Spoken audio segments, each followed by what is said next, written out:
Boa tarde, eu sou a Caroline Martins Domingues, aluna de mestrado no Programa de Ciência e Tecnologia Química aqui do UFABC.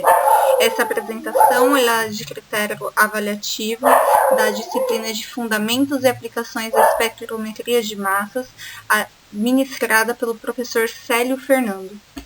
Esse é o artigo proposto pelo professor para que eu faça a análise crítica e a apresentação. O objetivo do estudo em questão foi realizar a análise e a caracterização das proteínas que envolvem as nanopartículas, conhecidas como coroas de proteínas. Esse tipo de estrutura contribui diretamente para as propriedades farmacológicas e farmacocinéticas da nanoestrutura.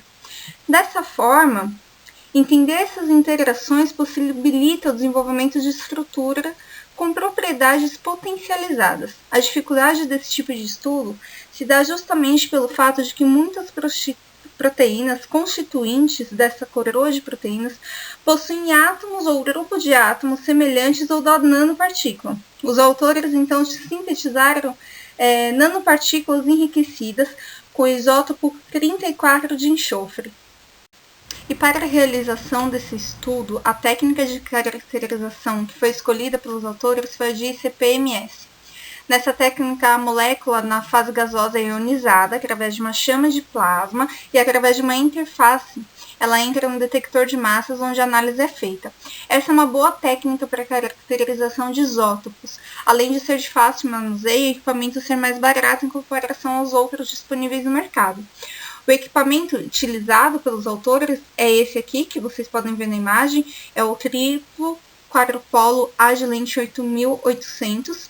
E ele, apesar de ser um equipamento bem eficiente, ele não é um equipamento de alta resolução. Aqui nós temos uma representação esquemática de como funciona o equipamento, onde primeiro a molécula é ionizada na chama de plasma, os íons selecionados são separados no quadrupolo e são analisados. O equipamento do tipo triplo quadrupolo, ele é tem um funcionamento semelhante ao de um quadrupolo qualquer.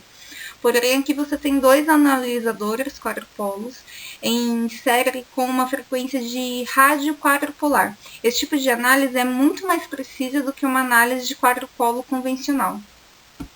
O equipamento Agilent 8800 é um equipamento que já está fora de linha. Ele foi substituído por versões mais recentes. Porém, quando a gente entra no site da fabricante, é possível encontrar o manual do equipamento, as informações do equipamento. E uma das grandes vantagens que a fabricante menciona é a capacidade desse tipo de técnica em filtrar uma massa-alvo. Com relação ao estudo em questão, os autores utilizaram várias concentrações da proteína BSA, que é a proteína mais abundante no soro. E através desse estudo, os autores conseguiram realizar as caracterizações da coroa de proteína. Além disso, os autores também conseguiram quantificar a quantidade de estruturas ligadas diretamente à nanoestrutura, a fim de melhorar suas propriedades farmacológicas e farmacodinâmicas. Apesar do sucesso da técnica e a relevância inventiva do estudo em questão levantada pelos autores, o artigo, que é de 2018, não recebeu muitas citações desde então, o que mostra que ou a técnica em si não está tão disponível a todos, ou o trabalho dos autores, do ponto de vista de relevância, não atraiu muita atenção da comunidade científica até o momento.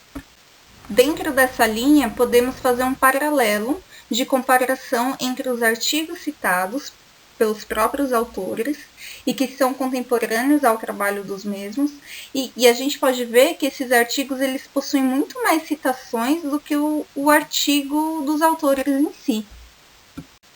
Bom, por fim, como antes mencionado, apesar dessa técnica escolhida pelos autores ser boa para análise de isótopos, se eu fosse realizar essa análise, eu utilizaria preferencialmente um equipamento de alta resolução, como esse que está disponível para nós alunos da UFABC. Além disso, como mencionado também, o artigo dos autores, apesar dos mesmos terem enaltecido o êxito do estudo em questão, Esse artigo ele recebeu poucas citações, o que demonstra que para esse tipo de análise em questão, outras metodologias parecem ser muito mais vantajosas do ponto de vista de aplicabilidade. Então, se eu fosse ter que realizar um estudo desse tipo, provavelmente eu escolheria uma técnica com um número de citações maiores. Enfim, é isso. Muito obrigada a todos. Eu agradeço imensamente ao professor Célio pelas aulas ministradas e obrigada pela atenção de todos.